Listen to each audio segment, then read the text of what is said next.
welcome back, everybody. Happy New Year's-ish. I'm a little late on the draw on that, but better late than never. Yeah, I want to do a run-through of Caverns of Xaskazien 2 again, my own roguelike that I've been working on for almost 30 years now, once you take into account Caverns of Xaskazien 1.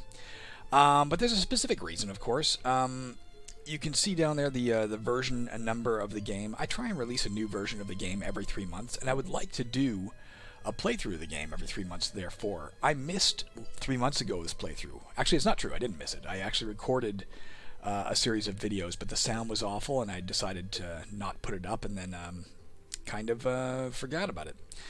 And then a few days ago, when I released the most current version of the game, I likewise recorded several videos before realizing that my sound was awful.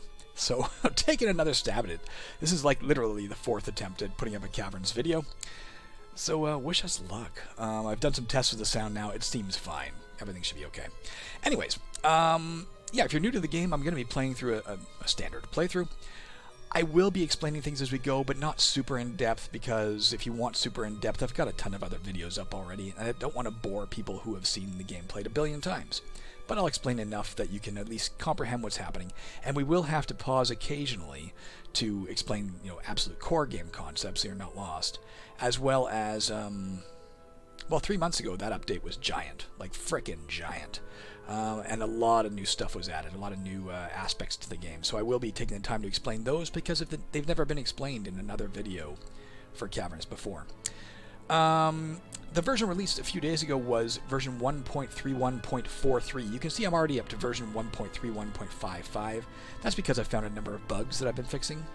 I will find bugs in this playthrough. I always find bugs when I do recordings because it forces me to slow down and really analyze what's happening to explain it. And inevitably, that's where I see, oh crap, everything I've done in my life has been wasted. So let's hope that doesn't happen too often, but if it does, we'll fix the bugs as we go. Alright, so here we are in Caverns of Xaskazien 2. We are here to kill a big demon, cleverly named Xaskazien. He's down on dungeon level 30. The first step of killing him is to make our characters. Let's do that by entering the caverns. Actually, let's explain one other thing that's new here. In the previous update, so not this past update in the last week, but the update 3 months before that, there was a lot of work done to make sure that the game was completely playable via keyboard.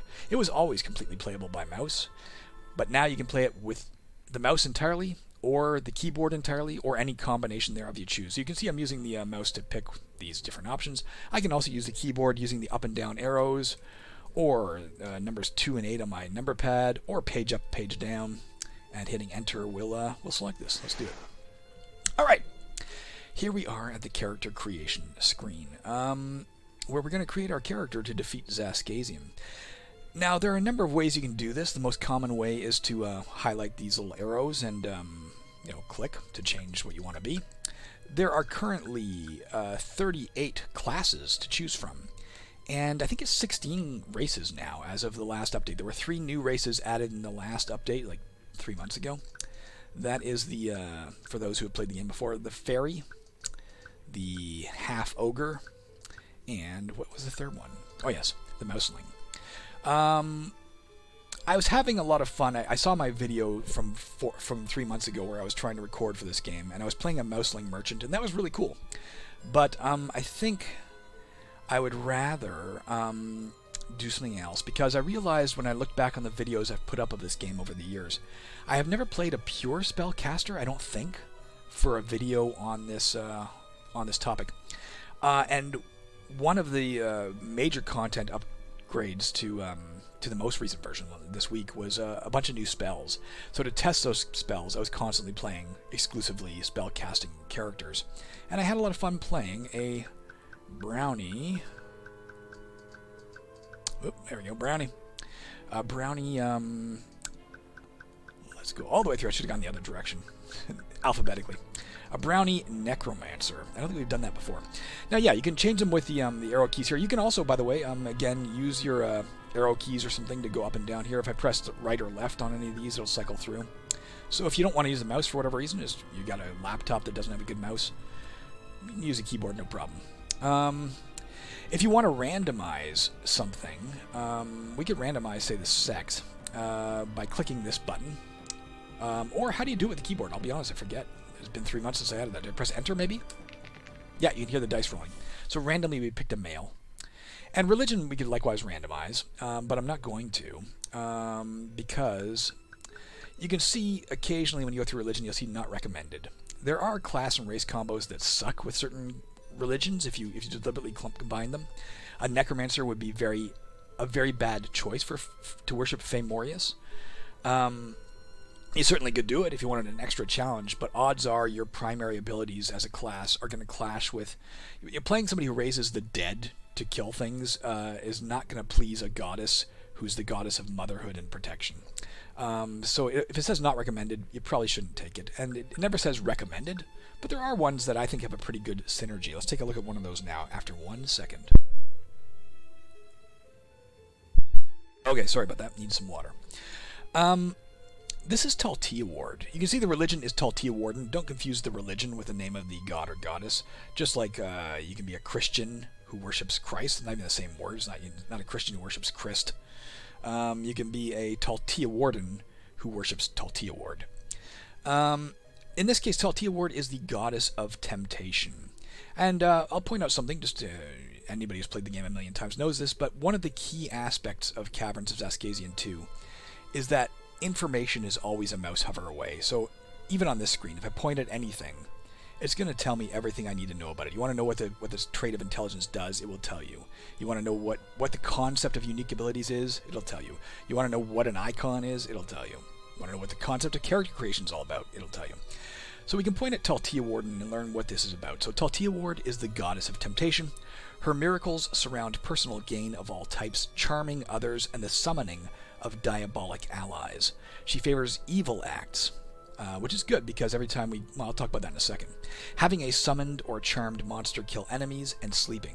She dislikes good acts, killing diabolics, and using good prayers, especially prayers to Famorius, who is that particular goddess we highlighted earlier, actually. So why am I wanting to choose Taltia Ward? Well, as a Necromancer, let's point at our starting gear. We can see what we start with here. A sickle, a life-absorbing wand, an animate dead spell, and an absorb life energy spell. Now, unfortunately, there's not enough space in this area to put all the details you're going to want to know about, say, the animate dead spell. You'll learn about that once you get in the game. But one of the things it does do every time you cast it is every single good god in the game gets angry at you. So first of all, you don't want to worship a good god for that reason. It's going to be one of our primary things we're relying on is creating skeletons and zombies to go kill things, at least at the start of the game. And if we're worshiping a good god, that's going to backfire bad. On top of that, if you remember, Taltia Ward loves it when we kill things with summoned or charmed monsters. And this will basically summon skeletons and zombies for us. So good combination there. Let's go ahead and click OK. Actually, before we do that, let's finish off with the aspects of our character, just so we're all on the same page of what we're about.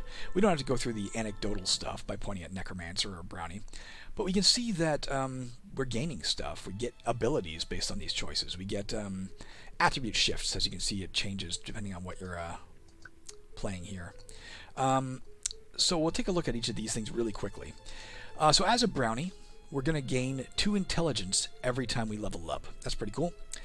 As a Necromancer, we get plus 200 defense versus undead. Basically, that gives them a minus 200 chance to hit us, which means most monsters in the game, most undead monsters, even the highest level, super late in the game, are going to have a really tough time hitting us. And that's because we just know a lot about undead, and we're used to them, and we have innate charms that we've built into maybe we've carved into our flesh or something against undead. So they're going to have a hard time hitting us.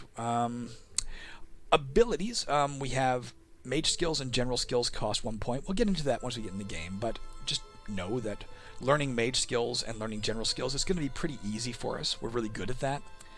We're mediocre at learning rogue skills, and we're downright bad at learning warrior skills. On top of that, we will not be able to gain expert rogue skills in the whole game. Those are going to be denied us. Also, we cannot gain advanced weapon use. What this means is we're going to be stuck with light weapons the whole game. But that's not a problem. We're going to probably rely on our spells mostly to protect us, and only fight fight less often than other characters, let's say that. We also start with, as a Brownie, hatred from undead, which means all undead in the game get plus 20 to hit us at the start of the game. But of course, they get plus 20 to hit us and then minus 200 to hit us. So in the aggregate, we're still in really good shape against undead. It's not going to be a real problem. It's actually probably a pretty good combo in that regard for that reason. These are color-coded. If it's black, you know it's average. So our strength is exactly average for a starting character. Our dexterity is a little below average. Our health is a little below average. Our intelligence is way above average. And we start with these skills. Advanced Runic Lore.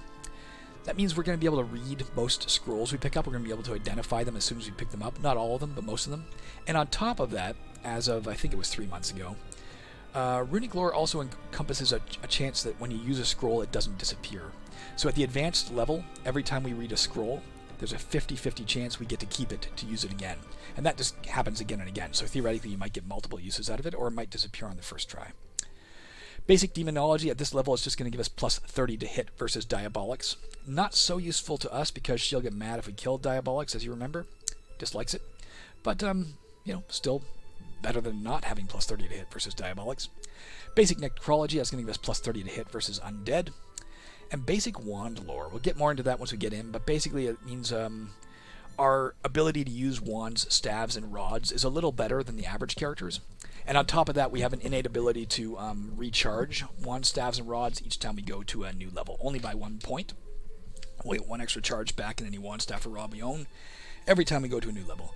Now these are going to, obviously, skills can be improved throughout the game, so we're not stuck with these. These we're stuck with, this we're stuck with, unless our racer class changes.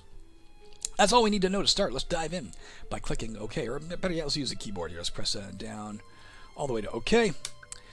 And I can press Enter, I think, maybe I have to highlight this. Maybe not. Maybe I have to click this. I'm not sure. I don't want to left clicking this icon will have the game choose random. I'm not sure how to randomize it with just a keyboard. You might be able to just by hitting Enter. I bet you it works. I think it's as long as your name is empty, it'll work. Yeah, there you go. There's a random name for us, Galhuba Alagaxa. The name it generates for you, Alagaxa, is based on your race, class, sex, and religion. It'll randomize it according to those. This is a decent male Brownie name, Galubab Alagaxa. Let's go ahead and say go forth. Once you have a name in there, if you're trying to randomize it with the Enter key, by the way, guys, if you're not using the dice, and forgive me, some of these stuff I added 3 months ago, I forget how it works. That's why I hesitated there. If you hit Enter just to generate a random name because your name is empty, once there's anything in that name, if you hit Enter again, it's going to assume you mean to go forth. But if you delete the name and then hit Enter, it'll randomize you a new name. Or you can just click that little dice button. So it's loading here for us. This status bar usually fills up as we go. Sometimes, I'll be honest, occasionally for unknown reasons, it just stops filling up. But there you go. It loaded nonetheless. I think for the update coming up in 3 months, I have some plans to make it load much faster, by the way, guys. But for now, it's kind of a long load when you first start the game. Let's press a button. All right, so here we are on level 1 of the dungeon. Again, Xaskazien's way down on dungeon level 30, so we got a hell of a journey ahead of us to get down there. And we're probably going to take a lot of side journeys as well, not going straight down towards him. But we'll worry about that later. As with any roguelike, our primary objective is not just to achieve our objective, which is to kill Xaskazien. I guess that is the primary objective. But if we were to face him right now, my God, would he stomp us into the ground fast. So one of your real major objectives is to get more powerful en route. And there's a number of ways we're going to do that. We'll explore it all as we go. But before we do, I'll point out some of the things we're looking at, and also point out a central aspect of the game, and that's that it is roguelike. I cannot predict what's going to happen from here on out. I can predict on the character creation screen. Of course, that's kind of deterministic. There's no random elements there, unless you randomize it with the button presses on the dice. But once we're in the dungeon, anything goes. I can't tell you what's going to happen, so we may last 3 minutes here, or we may last, hopefully, 5-10 hours and get a good game out of this. Give me half a second again, guys. I apologize.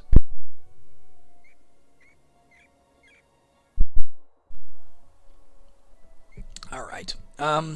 So the first thing I want to point out is something new as of 3 months ago, and that's it. If I point at anything, you're seeing a little path get traced out there. There are a number of ways to move around in Caverns.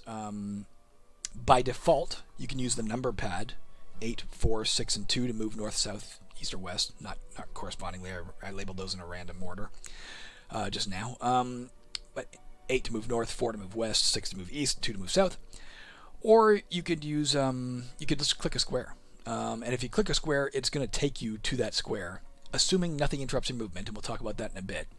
But assuming nothing interrupts your movement, it would take you directly to here, say, if I clicked it, and that's the path it would follow. So you can now, there's no guesswork now as to which way you're going to go. It actually shows you the path. Something else very important to mention, because I just mentioned those keys you can use to move. Let's go to the options menu by clicking on this button here, or by pressing O to jump there, or by pressing comma or period to cycle through the various tabs over here. I guess that's it. Or that. Two things I'll point out right here on the options screen.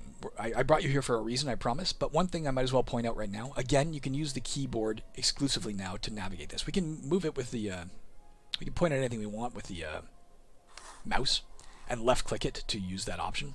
You can also, with the sidebar, because the normal movement keys move you, it uses page up or page down by default to go through these various options that are at our disposal. You can also, you'll see these letters now adjacent to all anything on a list. So if you wanted to jump to, say, player health bar on, you can see that's listed as G. You'd have to Shift G to bring you there. It's a capital letter. Or Shift U to go to Cave-In Shake Effect is on, or Shift P to go to Cursor Reveals Dropped Items. And then Activate, which is by default Enter or Keypad Enter to use that option. But what I really wanted to bring you here for was rebind keys. Let's do it with keyboard. Let's press Shift W to go to rebind keys. We can hit Enter.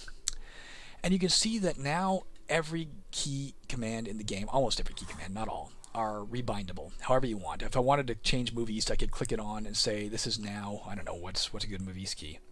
Let's assume it's, I don't want to use a letter that's already been used. And I forget what letters have been used, damn it. Let's say it's an apostrophe. There. Now if I press apostrophe, I'll move east. You can do this, of course, with keyboard as well. Let's go to page down to move east. I'm going to hit Enter to rebind this and put it back to 6 on the keypad. So nice and easy.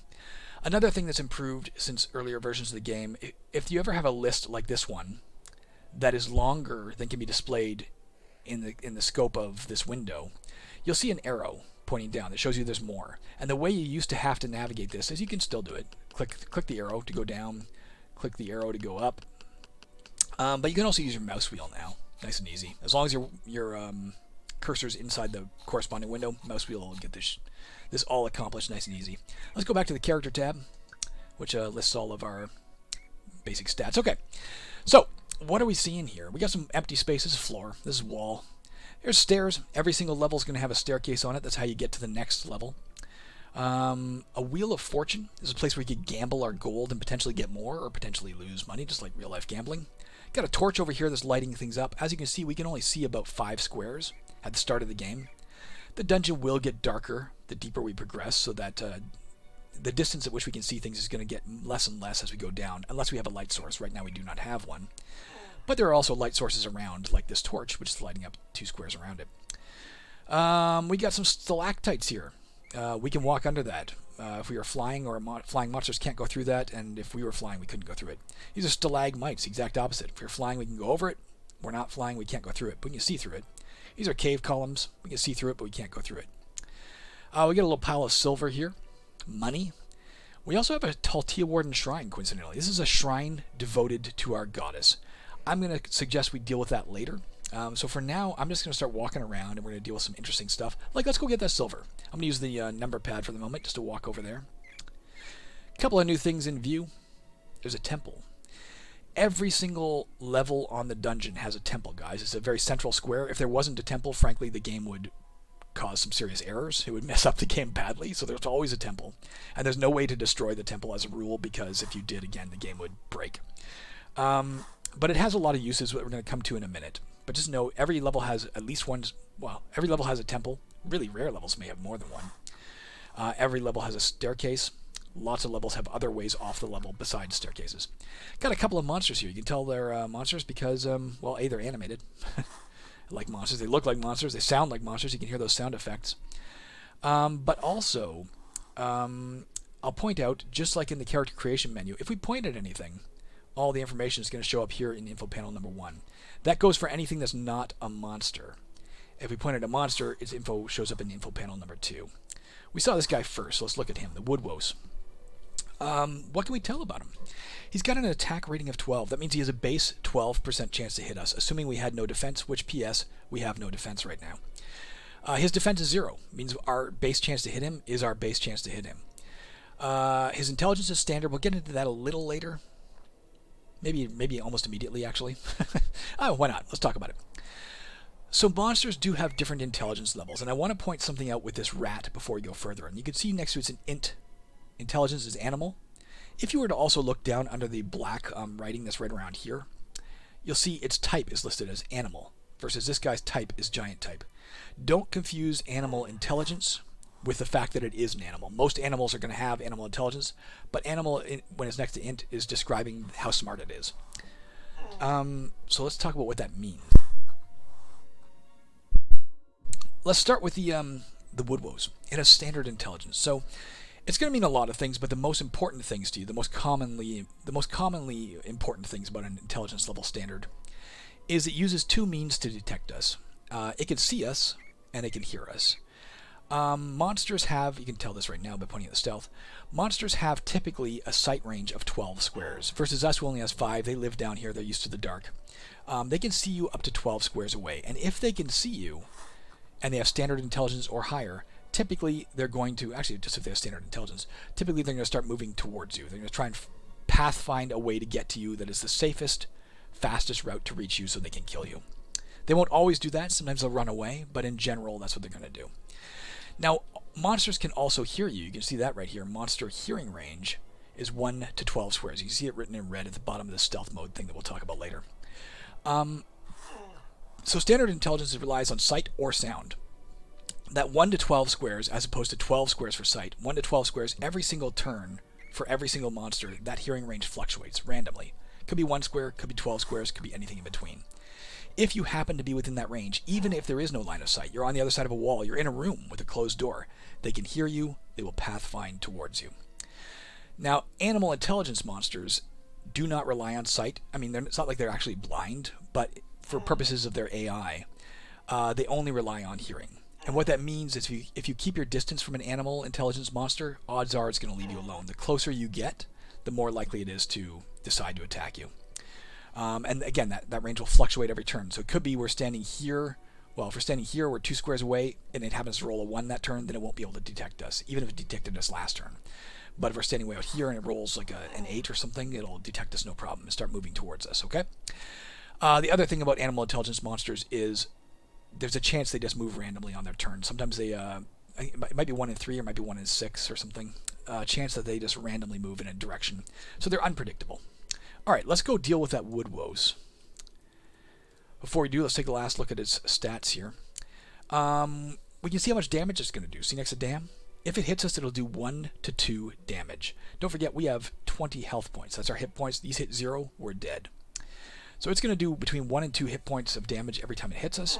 You can tell the damage type with that little sword. That means it's physical. It's actually physically punching us. Its speed is slow. Now, this one's speed is average. Even average speed monsters are slower than you are. In general, you can avoid monsters if you want to. You can usually just walk away if you don't want to fight them. But there are fast monsters who are faster than you. So if it's average or slow, it is slower than you. Slow is way slower than you. You can move like 2 or 3 times before it gets to move. It has 7 hit points, 7 health. If we kill it, we can see we're going to get 23 experience points. How much do we need to level up? You can see that right here. We need 300. And its type is giant type as opposed to animal. There are 9 different types of monsters in the game, giant type animal being one of them. Or 2 of them, I guess. It also very handily breaks down your combat odds, so it's always worthwhile pointing at a monster to learn about it before you fight it. You can see right here in the red writing, our odds to hit it are only 11% every time we swing. If we do hit it, we're going to do 1 to 6 damage. Now it also has in brackets a 10% chance for 1 to 3. What that means is, because of how strong we are, 30 strength, which is not very strong, you can think of these numbers kind of on a scale from 1 to 300, really. They can go above 300, of course, but generally that's the range you're looking at, 1 to 300. At the start of the game, you're obviously going to be very low in every stat. But With 30 strength, we have a 10% chance every time we hit of doing an extra 1 to 3 damage, as long as we're hitting with a melee weapon. And we are right now, so that's why it shows up there. Its odds to hit us, by contrast, are 12% for 1 to 2 damage. Now that's very easy to figure out. 12% odds to hit us because it has an attack rating of 12. 1 to 2 damage because it does 1 to 2 damage. But we have only an 11% chance to hit it for 1 to 6. Why is that? Your chance to hit, your base chance to hit, is your dexterity. We have a 20% chance to hit, but we are also using a sickle. As you can see next to the sickle, its hit mod is -9. So we have 20% chance to hit. -9 means an 11% chance to hit. But because we're using a sickle, we do 1 to 6 damage, a respectable amount of damage. If we were to unequip the sickle and use just our fists, we would do 1 point of damage, plus that 10% chance for 1 to 3 damage for bonus strength. So normally, I don't... Actually, I'm going to go kill the rat first, for reasons I'll explain in 1 second. Is that true? Yes, that's true. Let's go kill the rat. Shit. So it hit us for 2 points of damage. Now, before I even continue, I'm going to point out its stats.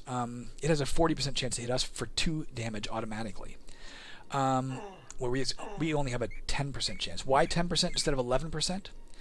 It has a defense of 12. So our chance to hit is 20%, -9 for our sickle makes it 11%, -12 should be -1, but neither you nor any monster in the game can ever have less than 10% chance to hit. That's the lowest it can go. So we have a 10% chance to hit for our standard damage. It only has 3 hit points. You can see next to the word resistances, that little spider. That means it's 30% resistant to poison. Doesn't matter to us, right now anyway. And 30% resistant to disease as well. It has some special abilities and some special problems. It can't enter doors. Doesn't have opposable thumbs, guys. It's immune to stench. We'll talk about that if we ever see stench. It's an animal, like we said. But it has a 5% chance every time it hits us of causing tsunami fever. That's a pretty serious disease you don't want to get from rats. So 1 in 20 chance every time it hits us, we're going to catch that. Hopefully we didn't just catch it. Let's hit. You can see it says OK, any key. It means literally hit any key to dismiss this prompt. There we go. Didn't cause it. Now, why did I want to fight it first? We have at our disposal a couple of spells. We have the Absorb Life Energy spell, which we're going to use in a second, and the Animate Dead spell. I would love to animate a skeleton or zombie to go kill things for us, but Animate Dead, if you read here, this spell creates a summoned skeleton or zombie to fight for you. You'll get experience for any kills it makes. This spell only works in squares with a dead person, or a dead goblinoid, or an adventurer's corpse, and no live monsters. This guy's not a person or a goblinoid, he's an animal. This guy's not a person or a goblinoid, he's a giant type, so we're not going to be able to animate either of them. We could cast Absorb Life Energy. This would do 3 to 6 magic damage to the monster we're fighting. It would also give us back. However much damage we do, we would get that back. It's a necromantic spell. It's going to cost us 30 spell points. We only have 50 to spend. So if we cast one or the other of these, we're not going to have enough spell points to cast the remaining one right now. But we do also have at our disposal a third thing, and that is this life-absorbing wand we started with, because we're a necromancer. So we can use the wand, and what life-absorbing wand does, if you were to read it, it does the exact same thing as Absorb Life Energy. It casts the Absorb Life Energy spell. However, there are a few differences than just casting the Absorb Life Energy spell. The first is you can see there are charges, 3. It starts the game with 3 charges, meaning we can only use it 3 times before it stops working. Now, if you remember, I mentioned at the beginning we have this wand lore skill. Whenever we leave this map, we're going to recharge all of our wand staves and rods by 1 charge. So we'll be able to use it again later. But for this level, at least for right now, unless there's a means of recharging on this level, which it might be, we can only use it 3 times, and then we can't use it anymore. Also, because our our wand lore skill is basic, our chance to successfully use any wand, staff, or rod is 50%. If we were untrained, if we didn't have that basic wand lore, it would only be 25%. So every time we left-click on this or hit enter on it to activate it, there's going to be a 50-50 chance that it works. Even if it doesn't work, the charge is gone. But it doesn't use any spell points. So I'm going to try it for now on this rat. This rat is actually a pretty dangerous opponent because of that tsunami fever. Let's try and kill it with a life-absorbing wand. If it does work, 3 to 6 damage, it only has 3 health, we'll automatically kill it. Didn't work the first time. Yeesh. Let's try it again. Didn't work the second time. Oh, guys, we only got 1 more try. Oh, it's left our square. Didn't realize that was such random movement. There, we got it. Okay. 3 damage. We killed it. We got back 3 health. You hit OK. You can click this button or just hit any button. Now we're facing the woodwose. I'm going to leave it alone for a minute. It's really slow. It's not going to bug us. It's not going to be able to keep up with us. There's reasons I want to leave it alone. Damn it. Here comes a dog. This dog, you can see this war dog. The reason I'm concerned about it, it's not super tough, but it is fast. That means it's faster than us. It is animal intelligence. If we stay away from it, hopefully it won't bug us. For now, let's stay away from it. And what I'm really looking for is this Necromancer. Is maybe a dead adventurer's corpse I can resurrect, or any kind of person enemy or any kind of goblinoid enemy that I can kill and then resurrect. Because that would really simplify our life. If none of those exist on this level, then we're not going to be able to cast it, in which case we might as well use our Animate Dead spell, or not our Animate Dead spell, our Absorb Life Energy spell on someone. I'm going to go pick this up. What is this? This is papers. Just a bunch of paper laying here. It could be a scroll, could be a book. We don't know. It's going to be something papery, unless it's a trap. By contrast, this next to it is an object. It's going to be any kind of object that does not involve paper, or it's going to be a trap. I forget the exact odds. That, if you were trying to figure out, is this a trap or is it an object, it's far more likely to be an object than a trap. It might be something like 10% or 15% chance that it's a trap. I don't remember. It's very low, but it is possible. Any traps are keyed to your dungeon level depth, so it'll be a pretty, not a terrible, devastating trap, hopefully. But there are really rare circumstances where it can generate traps that are higher level. In this case, it was a trap. It was a booby trap. It was a confusion curse. Our movement is randomized for the next 60 turns. So for the next 60 turns, whenever we try and move somewhere, it doesn't matter what we try and do. It doesn't matter if we pass our turn. Unlike some roguelikes where you're confusing and pass your turn to stay put, no. If we pass our turn, we're just going to move randomly. There's no way we can stop that. Now, how do we know about this confusion curse besides what it just told us down here in the text thing? You'll see this little icon over here. And it gets bigger, it pulses. It has to draw your attention. That's also new as of 3 months ago. If we point at that little icon, it tells us all about it. Our character is confused. As long as we remain that way, we're going to move in a random direction every turn. We'll stay confused for a further 60 turns. Now, just so you know also, if you ever wanted to use your keyboard to specifically look at that, because your mouse is broken, you have to use a keyboard.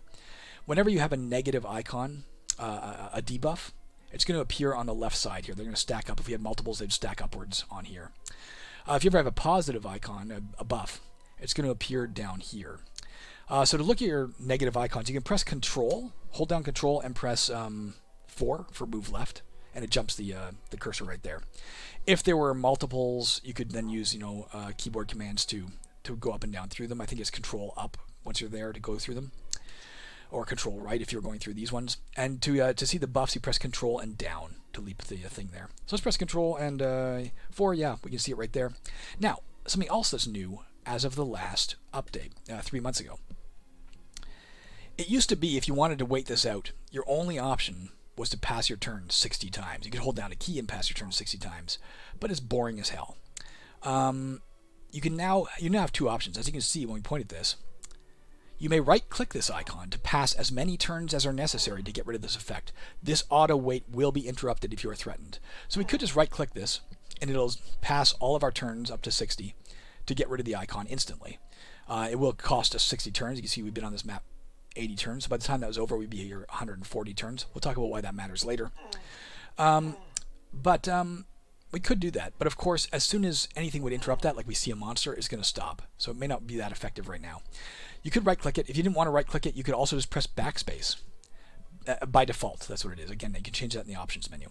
Pressing backspace will pass all of the turns necessary to get rid of your next negative icon.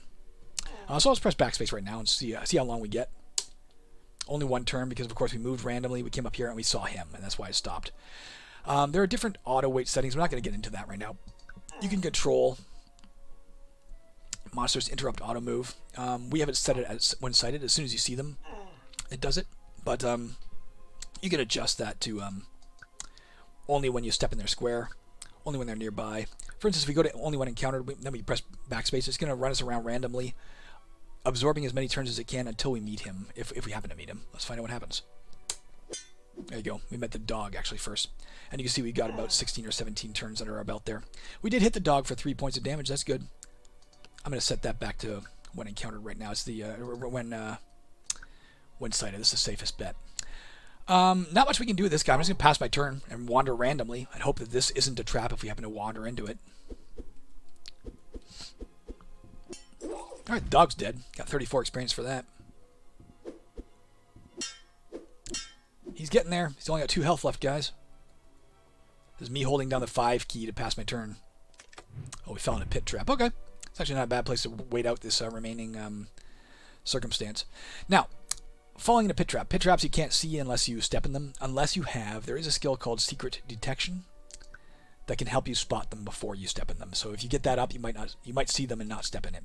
Otherwise, if you step in it, you're going to fall in it unless you're flying. In this case, we can learn all about it. This was a narrow open pit. It has stats to allow us to jump over it if we were trying to jump over it. We're not. If we fall in it, we take 1 damage. That's it.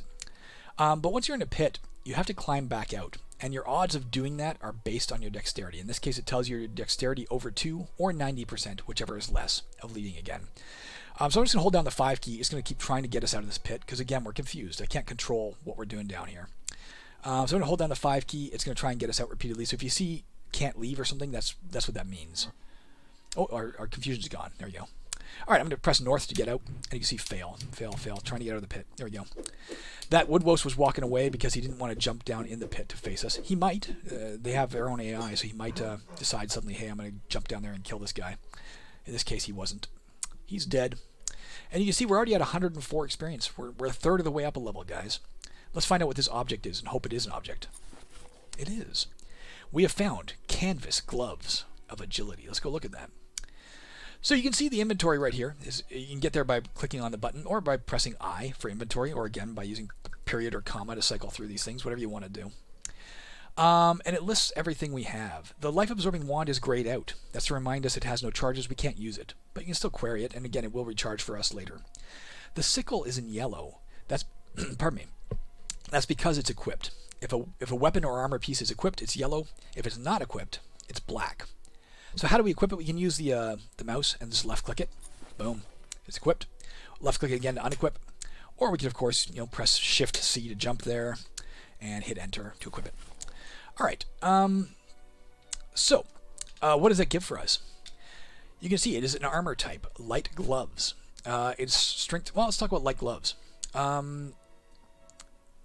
As armor, we have a skill called armor use. Now, every single character in the game starts with basic armor use. I don't think there are any characters in the game who start with untrained.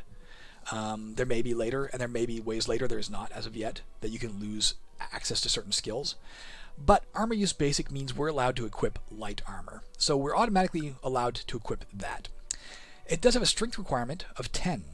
So if our strength was less than 10, we couldn't equip it. Incidentally, that's the same for the sickle. Strength requirement 10. Our character has 30 strength, so no problem equipping these light gloves. What do they do for us? Base defense 2. You can see right here, our base defense has climbed to 2. So if a monster had, like the woodwose, who had a 12% chance to hit us, would instead have a 10% chance to hit us. Our base defense is subtracted from his chance to hit us. Can't go below 10%, don't forget. Size small means it takes up 1 inventory slot. Its condition is 71%. Our sickle's condition is currently 87%. Every time you fight a round of combat, there's a chance that your condition of your weapons and armor goes down. 50% chance it goes down by 1%. Every time you hit with a weapon, there's another 50% chance your weapon degrades by 1%. Or if you get hit, there's a chance, an extra 50% chance your armor pieces degrade by 1%, each one individually. There's ways to repair them, of course. Let's go get this. It's magic jewelry. You find a magic repellent ring. Let's take a look at that and talk about that. So here it is in our inventory. Also worth noting, we've only got 10 slots at the start of the game. There are plenty of ways to increase that. Some easy, some not so easy. But in general, you can only carry, at the start of the game, most characters can only carry 10 slots worth of things. Don't forget, this was size small, takes up 1 inventory slot. What that should imply to you is there are bigger things that take up more inventory slots at once. Everything we have right now only takes up 1 inventory slot. This magic ring, were we to wear it, would give us 25% magic resistance. What does that mean? If a monster casts a spell at us, flat 25% chance the spell has no effect. On top of that, if we take magic damage that is explicitly labeled to be magic, that does not mean if it casts a fireball at us, that's going to be heat damage. We'd still have a 25% chance to avoid the spell taking effect, but if it took effect, we would take the full damage. But if it cast, say, absorb life energy, this explicitly says it causes magic damage, 3 to 6 magic damage, we would also take 25% less if we were wearing this ring. Now I'll point out, when we look at the sickle here, it says it's type, weapon light axe, in black. Here, type, armor light gloves, in black. Type, low power magic ring, in red. The fact that it's in red tells us we can't equip this. If we try to equip it, you're not trained to use that. Raise your magic item use skill before equipping this ring. So we got to get our magic item use skill, which is a general skill you can see right here, up to at least basic before we can use low power magic jewelry or low power magic items other than jewelry. That does not include our magic gloves, which incidentally I didn't talk about that. This is armor, but it does have an enchantment on it. It gives us plus 10 dexterity. So you'll note our dexterity is currently 30, not 20. Gives us, if we took it off, back down to 20. So it raises our chance to hit, among other things, wearing those gloves. Give me 1 second. Use our mouse a bit to move around. Oh, we found boots of jumping. Now, admittedly, a bit confusing because boots are an armor type now. These are not an armor type. These wouldn't give you any defense if you wore them. In fact, you can't put them on and wear them, equipping them. They are, as you see in the red writing there, a low power magic item. Again, we need low power magic item use before we can use it. But once we have low power magic item use, or basic magic item use, pardon me, we could activate these whenever we wanted to, but we can only do it once per map. If we did that, we would be flying for 2 turns. So it's a way to get over, for instance, not that we'd want to, but if we wanted to get over these stalactites or stalagmites, we could go here, activate the magic boots, we'd be flying for 2 turns, we could go 1 turn north, and then we'd land on the other side. So it's a way to get over small obstacles, but only usable once per map. Let's carry it for now. Not super powerful, but definitely useful at times. Let's pick up this silver. As you can see, when we point at it, it tells us it's going to give us 1 to 5 times the dungeon level in gold pieces. One dungeon level 1 says 1 to 5 gold pieces, and that little red calculation at the bottom, if you ever see a red calculation at the bottom of anything, like in combat, it's just doing the math for you. You don't have to figure it out. We're going to get 1 to 5 gold pieces. Let's say yes. How do we say yes? We can press Y, as you can see by that button. We can click on this yes button, or we can press Y, or we can press activate, which is enter, or our activate 2 button, which for us is keypad enter. I can't think of another 3-letter way of describing keypad enter, KPN. But I'll just hit Y, and we'll pick it up. We got 3 gold pieces worth of silver. And if we look here, we've now got 3 gold. Now you also see we have 3 out of 30. Why is that? We have a strength of 30. You can't carry more gold than you have strength unless you have certain items or perks or other things. For us, we can only carry 30 gold pieces, and then we can't carry anymore until we get our strength up. Now you saw me shift the map around. Just right-click any square to center your screen there. That's how you can shift the map. Another way to do it with the keyboard, again, as of the last 3 months ago entry, you can press X to switch to keyboard entry, and you'll see it's got a little KB next to the sword. And now if we use our movement keys, we don't move. We just move the cursor around. And if we were to hit enter, say, let's go over and get this gold. Using this, we'll press enter on this, it'll take us to the gold. Pick it up, yeah, I've got 2 gold pieces there. That was worth 1 to 10 gold pieces, by the way, guys. That's what differentiates it from silver, is that it's worth twice as much. Also more common than silver. I'm going to press X again to get out of keyboard look mode so I can move using the keyboard. And let's go, let's not go to the temple yet. We'll go to the temple in a little bit. Let's keep walking around. See another object here, let's go grab it. Canvas trousers, it's an armor. Let's go ahead and throw those on. You can see its base defense is 2, just like the gloves. So now we're up to base defense 4. It's also in crappy condition. Actually, verbatim, it's in lousy condition, 27%. So it's going to break sooner than later. Now you'll note we've got a ton of different items here. We got some weapons, we got some armor types, we got a bunch of different stuff. If you get enough in your inventory, especially if your inventory gets long, you can get up to like, I think 95 is the absolute highest number of inventory slots you can get in the game, theoretically.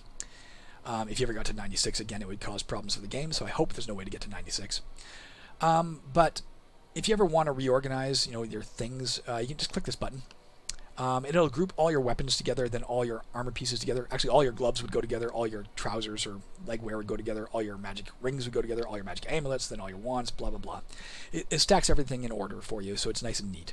These little icons also help you at a glance determine what type of item this is. If you ever want to do that with the keyboard, by the way, it's Control-R to hit reorganize. So if we were to drop the ring, how did I drop that, by the way? I right-clicked it. Right-clicked it, I'm going to say, yes, I want to drop this. I'm going to pass my turn. You'll see it gives me the option to pick back up what's on the ground. Do I want to pick it up? Yes. What do I want to pick up? I'm going to pick up this. Now it's out of order. I hit Control-R, puts it back in order for us. There you go. If you don't have the last update that came out a few days ago, there was a bug. If you happen to be carrying a potion of major restoration and you reorganized, it would screw things up. That's been fixed as of the last publicly available update. So make sure you update, because it's a pretty serious error. Let's pick up these papers. Ah, crap, it's a trap. Booby trap, island trap. Island traps turn every surrounding empty space to a level appropriate pit. Level appropriate means it looks at what dungeon depth you're at and tries to make them okay for you to jump over. What does that mean? You can see this is a narrow open pit. Our odds of jumping across it are equal to our strength, either our strength or our or 90%, whichever is lower. Our strength is 30, so we have a 30% chance to leap over it. Versus the standard open pit, it's our strength over 2. We only have a 15% chance to jump over that. Let's try and jump over this one. Damn it, we didn't make it. Gotta climb out of it. There we go. Let's go get this gold. Oh.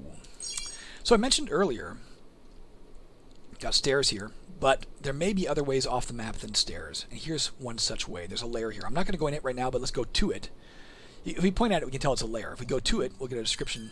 Oh, we'll talk about that in a second. We detected a buried object, guys. There, we're standing right on it. Let's not dig up what's there. No. Say no. If we go here, we can tell what it is. It's an energon matrix. If we were to go in there, it would be an energon layer. Energons are aberrations. Energons usually spring up in areas where vast amounts of electrical energy were once employed by mages. Magical archways, recharge stations, and abandoned paraphernalia are frequent finds within. Recharge stations are a way to recharge your wands, by the way, guys, so we'll probably end up going in there. As a general rule, it's best to go into areas sideways, or better yet, up instead of down. Why is that? Because unlike a lot of roguelikes, there's no easy way to grind. Once you've cleared all the monsters off a given level, no new monsters are generally going to appear. There are ways for them to appear, but generally they're not. And what that means is it's harder to get your experience up unless you go to other maps and kill more monsters there, and not to mention find more treasure and find more magic items and stuff. So a bunch of things I want to talk about here, guys. We just found armor. It's scraps. If we look at that, it's a breastplate. It only requires 10 strength. It's light armor, so we can wear it. It'll give us 5 defense. Let's throw it on. Puts us at 9 defense. Let's reorganize. Next thing I want to talk about is we are seeing a flickering wall here. If you were watching this little wall section, I just noticed when I stopped to talk to you, it was flickering. If we point at it, it just says it's a wall. The square is impassable to you and most monsters. Incidentally, there's another improvement in the last upgrade a few days ago, is illusory walls, which this is. You can tell because it's flickering. Will still appear to be walls until you enter them, and you find out it's an illusory wall. You can walk through this thing. Now, if you point at it, it tells us it's an illusory wall. Not to mention the fact that we haven't looked at the map yet. If you go to the map, illusory walls are now shown with an eye on them. Now, we can walk around here on the map if you want to. If you prefer, oops, I didn't mean to do that. That was instinct. If you prefer to do it here, you can walk around right here. Let's just use the mouse. There's nothing up here. Turns out it was kind of a waste of time, but there was an illusory wall there. You can move just fine on this map. You just won't get you won't be able to tell at a glance what monsters are, etc. They look like red frowny faces, red angry faces. I prefer to work in this map, but if this works for you, let's go see it right now. I can hear a monster out there. Hear that little hissing sound. There's something out here. There it is.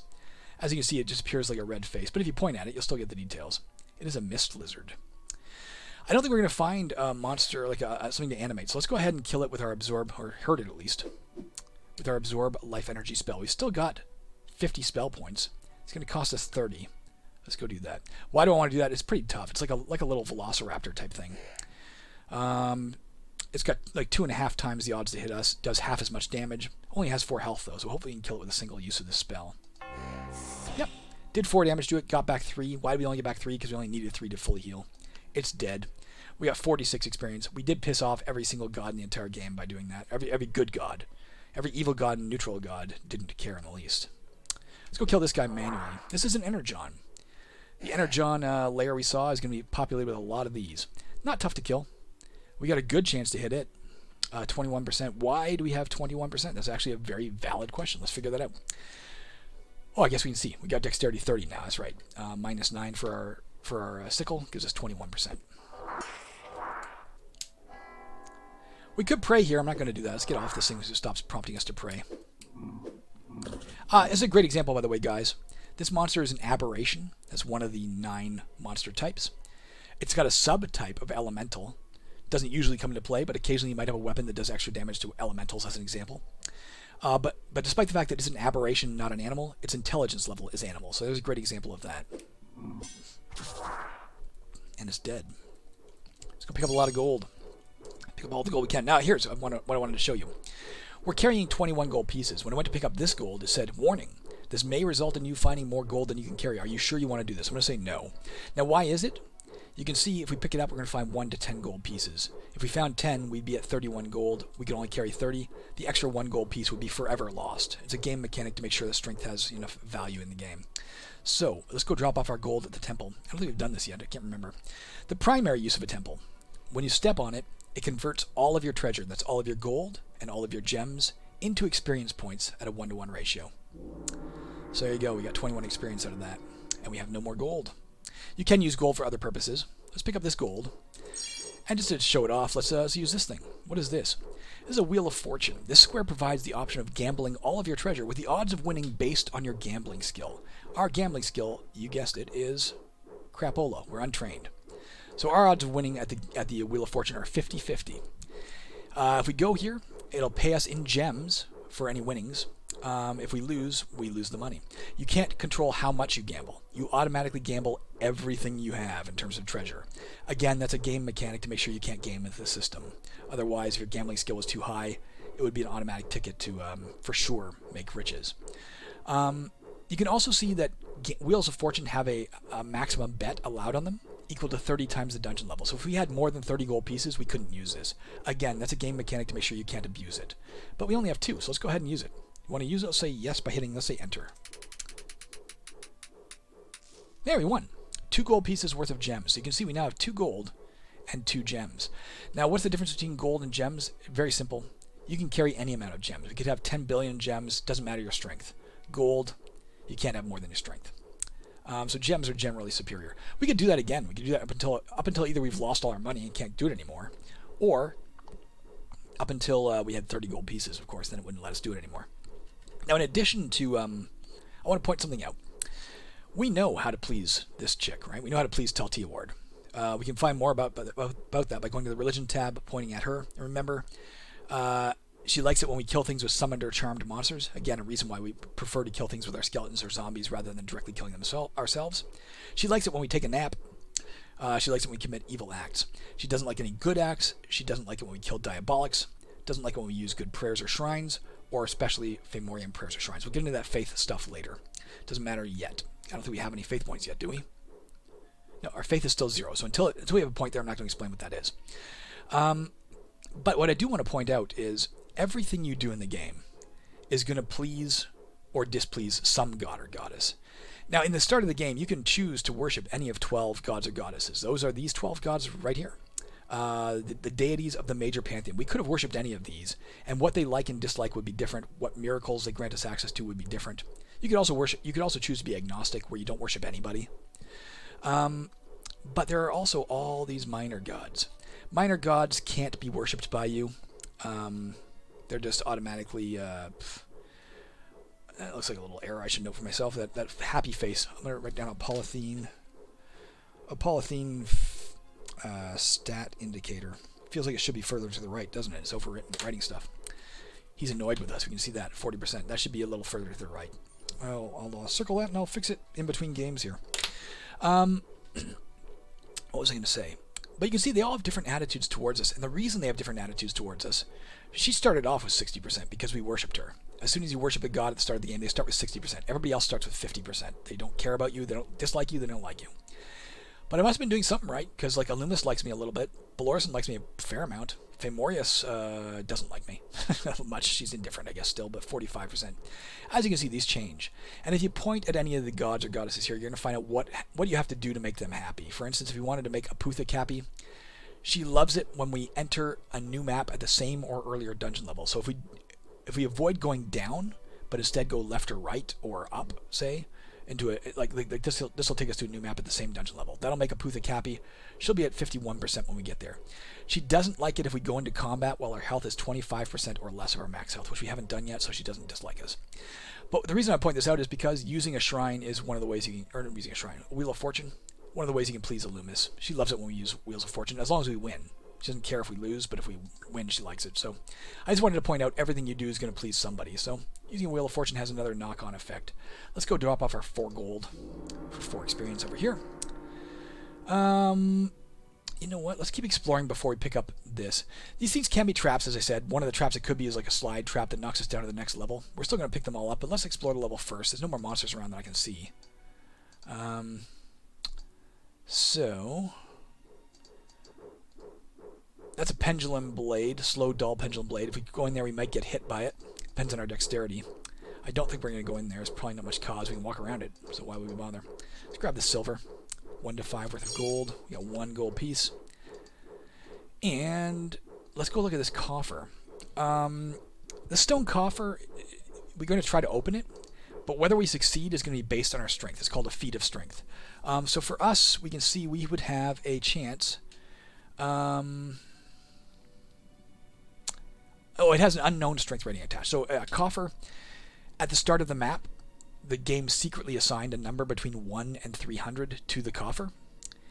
When we try to open it, if our strength happens to be higher than that or equal to that, we'll open it. If not, it's too heavy to lift. Now, if we happen to get our strength up before we left the level, we could try again, because for all we know, the strength rating on that was 31, right? We just missed it by 1. We don't know. Found an unknown potion worth talking about. What's it going to do if we drink it? We don't know. Why don't we know? There is a skill called alchemy, which we have not trained in at all. We can't identify any potions except health potions. We can automatically identify any health potion we find, at least to some degree. There's a chance any potion is befouled. The only way to know that for sure is if you get your alchemy skill up to expert. But if we got up to basic, we could identify a number of common potions. We couldn't tell if it's befouled, but we could tell if what it was supposed to do. And if you get it to advanced, we could tell what all potions are supposed to do, but not if they're befouled. Now, I'll tell you a tip that would tell you in the loading screen sometimes a tip. Every first level of the dungeon, no matter what, has at least 1 health potion on it. So I can tell you right now, this has got to be a health potion. Unless there's something hidden behind a secret door somewhere, which it could be. This has got to be a health potion. So let's go pick it up. Why do I know that? Because this is papers.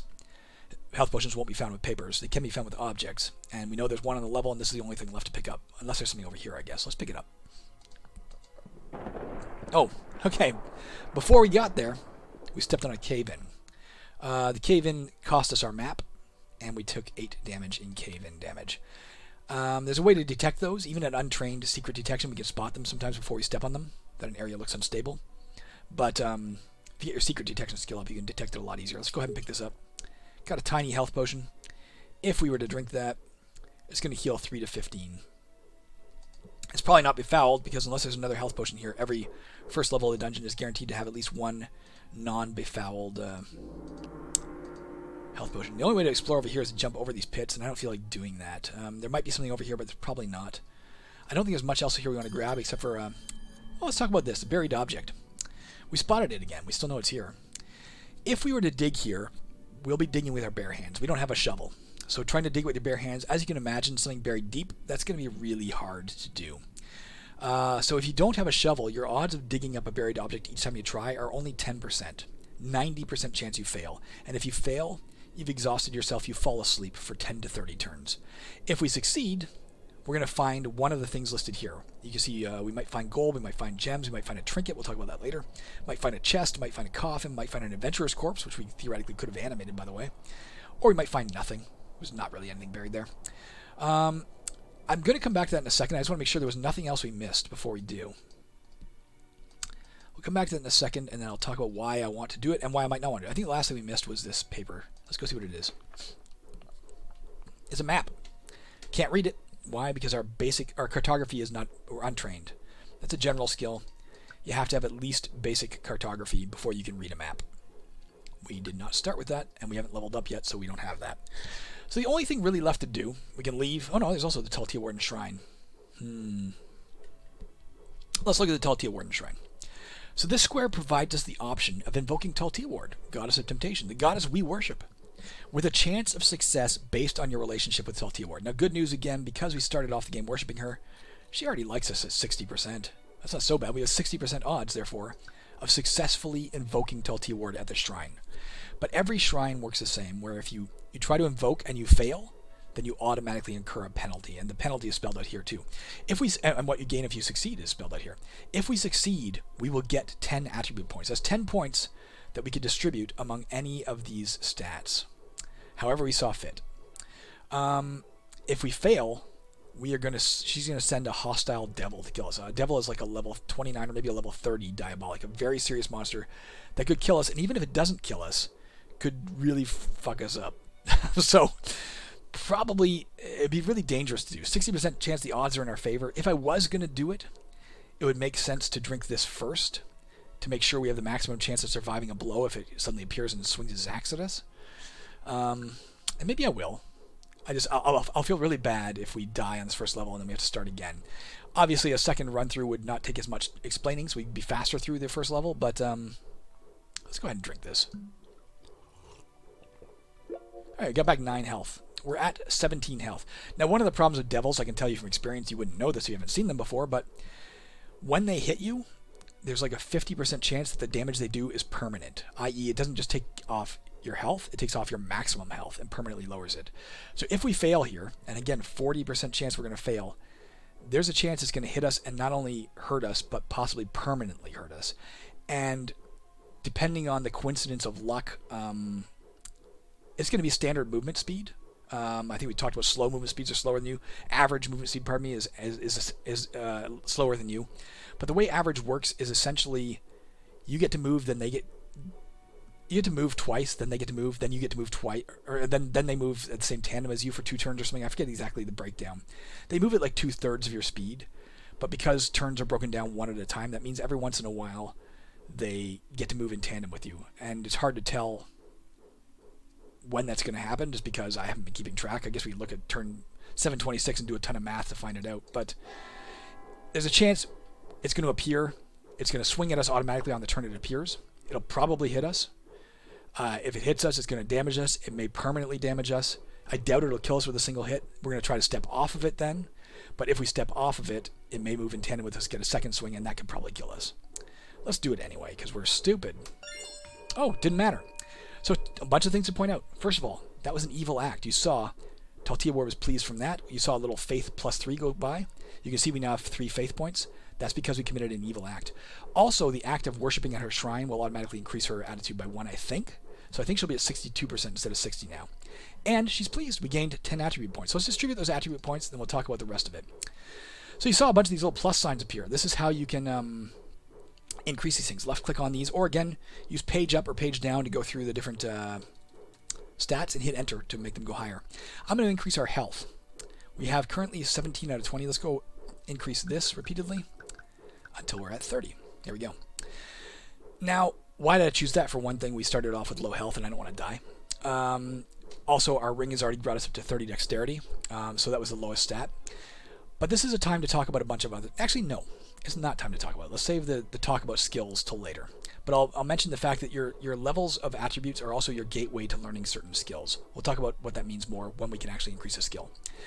Let's go check out our attitude from our goddess now. 61%. I guess praying at her shrine does not. I guess praying at her shrine was an evil act, and that's why it pleases her. Okay, so we only have 2 things left to do. We can leave by the stairs. We're not going to do that. We can leave by the lair. I want to do that. But we might as well go and try and dig up whatever's here. Why? There's no more monsters in the map, guys. We've seen that. So nothing's going to bug us if we fall asleep. The only thing that's going to cost us if we fall asleep is time. So let's say yes. We've accomplished nothing but exhausting ourselves. We'll be asleep for 17 turns. You can see, down left, you just saw this appear. Oh, there's a... Oh, that's because I was barely on the edge. It's a little glitch. There's like 1 pixel I can highlight that shows me the unknown territory versus this. Let me write that down for myself. 1 pixel, unknown bad. I'll obviously remember what that means. Anyways, we can point at this. We can see we're asleep. While we're asleep, we can't do anything but pass our turn. And if a monster attacks us, it will automatically hit for maximum damage, and then we'll wake up. But in this case, of course, we can just press backspace to instantly pass as many turns as are necessary to get rid of that. You see the turns on the map went up. And let's try again. Nothing. Let's just hit backspace. There you go. We're just going to keep doing this for the moment until something specifically happens, and I'm going to talk about it. Or until we, of course, dig it up.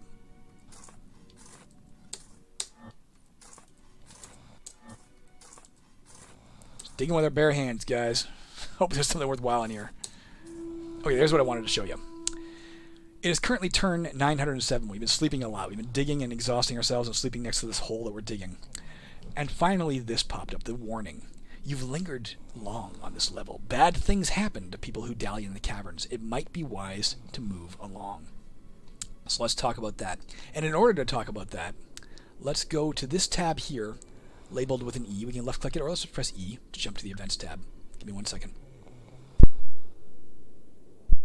What do we see about the events tab? We've been on this map 907 turns. We can see that right here. We can see this warning.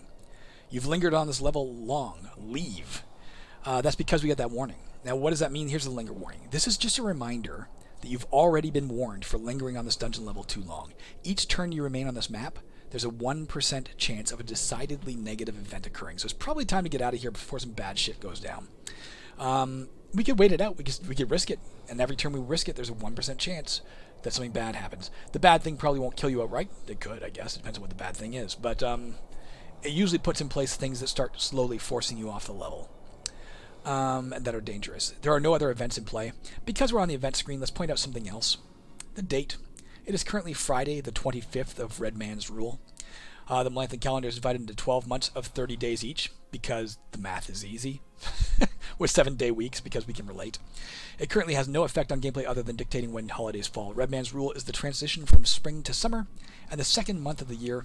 Its formal elven name is Tiliendol. All of that's just anecdotal.